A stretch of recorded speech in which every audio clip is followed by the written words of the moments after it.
Salut à tous et bienvenue dans notre septième vidéo pour notre formation en Java. Nous allons parler aujourd'hui des boucles. Alors, qu'est-ce qu'une boucle? Une boucle, c'est une structure répétitive qui permet d'exécuter un certain nombre d'opérations un certain nombre de fois, qui permet d'exécuter même une opération un certain nombre de fois. C'est pourquoi nous parlons de boucle. Alors, ouvrez votre Eclipse. Donc, imaginez que vous voulez écrire un message, par exemple bonjour 5 fois sur votre écran. Vous serez tenté de faire ceci: system.out.println bonjour. Ce que vous ferez donc, ce que vous serez tenté à faire, c'est de copier ce message, le coller comme ça 5 fois et exécuter votre programme pour avoir bonjour 5 fois. Alors que si nous utilisons une structure répétitive, nous n'aurons pas besoin d'écrire ceci 5 fois comme ça. Il suffit d'une seule instruction pour que cela puisse être fait. Alors la première structure répétitive et la plus utilisée que nous allons voir, c'est la boucle for. La deuxième que nous allons voir, c'est la boucle while. Et la troisième, c'est la boucle do while. Nous commençons donc par la boucle for. Nous allons laisser une instruction que nous allons souvent utiliser ici. Alors, si par exemple nous voulons afficher une salutation 5 fois à l'écran, que ferons-nous? Nous allons juste écrire for. Nous devons d'abord créer une variable avant d'entrer dans la boucle. Donc, créer une variable qui sera utilisée comme un compteur, int i. Alors, cette variable, elle sera utilisée comme un compteur. Vous pouvez bien utiliser j, k, ça dépend de vous. Vous créez une variable i, vous allez la mettre dans la boucle for. Alors, dans la boucle for, nous avons trois éléments. Le premier élément, c'est la condition initiale. Le deuxième élément, c'est la condition finale. Et le troisième, c'est la méthode de modification de la condition initiale. Alors, l'autre condition initiale ici, ce sera par exemple i est égal à 0. For i qui est égal à 0, prenez pour habitude de mettre des espaces là, c'est mieux. For i est égal à 0 et i strictement inférieur par exemple à 5. Ça c'est la condition initiale, i est égal à 0, on initialise i. Et la condition finale, c'est que i doit être strictement inférieur à 5. Et puis nous devons incrémenter i comme on l'a vu dans les vidéos précédentes. Donc pour ceci, on ouvre les accolades. Qu'est-ce que nous allons dire? On va mettre system.out.print bonjour. Simplement, vous exécutez votre programme et vous voyez que nous avons bonjour 5 fois. Pourquoi nous avons bonjour 5 fois? Parce que nous avons initialisé i à 0 et on dit i doit être strictement inférieur à 5. Ça veut dire que i, ce sera exécuté à i égale à 4. La dernière itération, ce sera i égale à 4. Alors si vous mettez ici plutôt i égale à 1, vous exécutez. Vous voyez que nous avons 4 itérations, 4 affichages. Pour mieux illustrer ça, nous allons changer ici. Nous mettons la salutation. Salutation numéro et puis nous mettons i ici, numéro i, pour mieux comprendre. Vous lancez, vous verrez salutation numéro 1, salutation numéro 2, numéro 3 et numéro 4. Alors nous voulons plutôt saluer 5 fois. Ce que nous devons donc comprendre, c'est que si notre salutation doit commencer par 1 et que nous avons initialisé notre i à 1 et que nous voulons que ce soit 5 fois, nous devons mettre ici inférieur ou égal à 5. Vous lancez le programme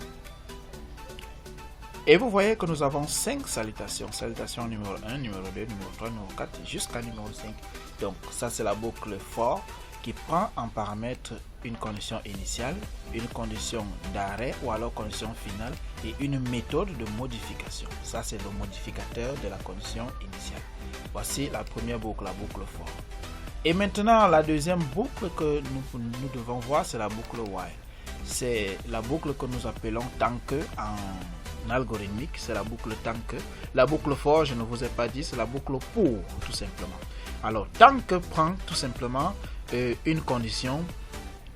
Dans entre parenthèses, elle prend une seule condition, mais il faut aussi une méthode pour que cette condition doit s'arrêter, sinon nous aurons une boucle infinie. Alors nous allons laisser notre variable i là, nous effaçons. Nous allons donc créer une autre variable, par exemple, int n, qui va recevoir 10, par exemple, 10. Et puis nous descendons, nous écrivons while i est strictement inférieur à n. Qu'est-ce que nous allons faire? System.out.println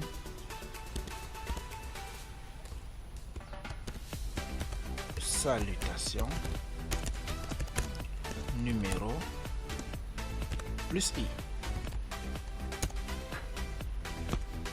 Nous devons donc initialiser sur la boucle while, nous sommes obligés d'initialiser i par exemple à 0. Vous lancez la boucle et vous remarquez avec moi que c'est une boucle infinie, elle ne va jamais s'arrêter. Nous avons salutation numéro 0, salutation numéro 0, et ainsi de suite, elle ne va jamais s'arrêter. Ça, c'est une boucle infinie. Ça veut dire que nous n'avons pas donné une méthode de modification de la condition initiale. C'est i qui est une autre condition initiale ici. Alors, vous êtes obligé donc de venir ici, après, par exemple, mettre i++, pour que la valeur de i puisse changer jusqu'à atteindre la valeur de n. Parce que nous avons dit que tant que i est strictement inférieur à n, nous devons afficher ceci. C'est ce que cette instruction veut dire. Lancez votre programme et vous voyez. Vous verrez donc que nous avons la salutation à partir de 0 jusqu'à 9. Mais c'est 10 salutations exactement. Nous partons donc de 0 jusqu'à 9. Pour donc éviter ce genre de choses, pour que nous ayons jusqu'à salutation 10, vous pouvez plutôt enlever ce i là, cette incrémentation, la mettre ici juste avant l'instruction d'affichage. Vous lancez votre programme. Et vous voyez que nous commençons à la salutation numéro 1 jusqu'à la salutation numéro 10.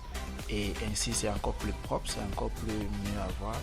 Vous comprenez donc avec moi que nous devons pouvoir jouer avec la position de l'incrément et aussi notre opérateur de comparaison ici. Si nous voulons que notre incrément soit placé ici, nous allons annuler les modifications.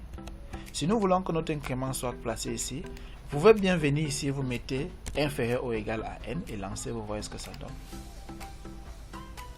Nous commençons donc de 0 à 10. Là, nous n'avons pas 10 salutations, nous avons 11 salutations, ce qui n'est pas déjà bon. Alors, qu'est-ce que nous devons donc faire? Nous devons revenir ici en haut, modifier notre valeur initiale de i, vous la mettez à 1 et vous lancez le programme. Vous remarquez bien que nous avons notre programme très propre, salutation numéro 1, numéro 2, numéro 3, jusqu'à numéro 10. Ainsi, vous avez compris ce que c'est que les boucles while et la boucle for. Et déjà, je voudrais vous rappeler que vous ne devez pas aborder le sujet des boucles sans toutefois connaître les conditions.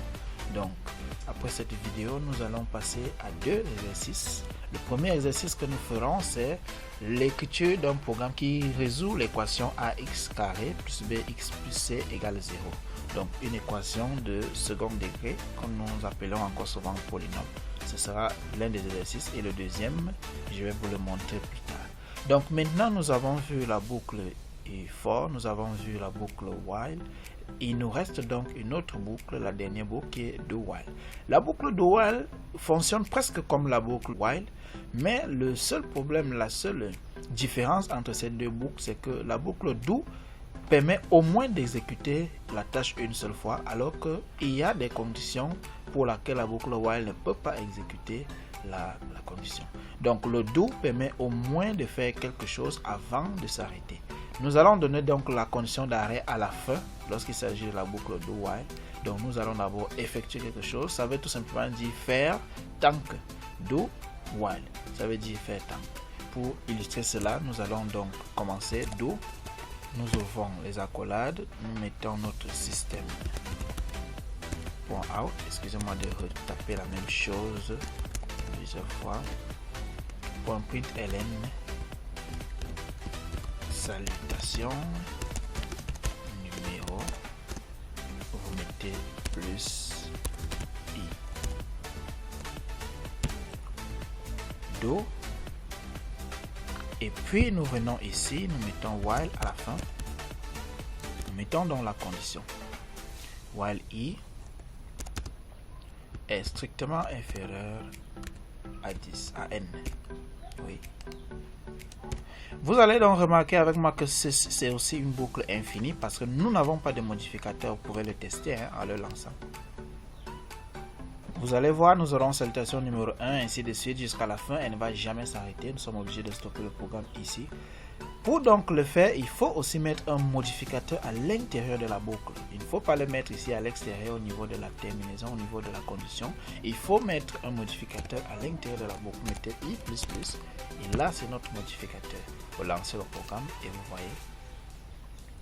Nous verrons donc que nous avons la salutation à partir de 1 jusqu'à 9. Pourquoi cela? C'est tout simplement parce que ici, le i va d'abord est initialisé à 1. Et puis, le n est égal à 10. Qu'est-ce que nous devons donc faire? Nous devons ici changer la condition d'arrêt. Nous mettons inférieur ou égal à n. Vous lancez le programme et vous voyez. Vous verrez bien que nous avons salutation numéro 1 jusqu'à salutation numéro 10. Ok. Nous avons donc terminé la vidéo sur les boucles. N'hésitez pas à poser vos questions en commentaire et surtout préparez-vous pour l'exercice qui va suivre. À très bientôt.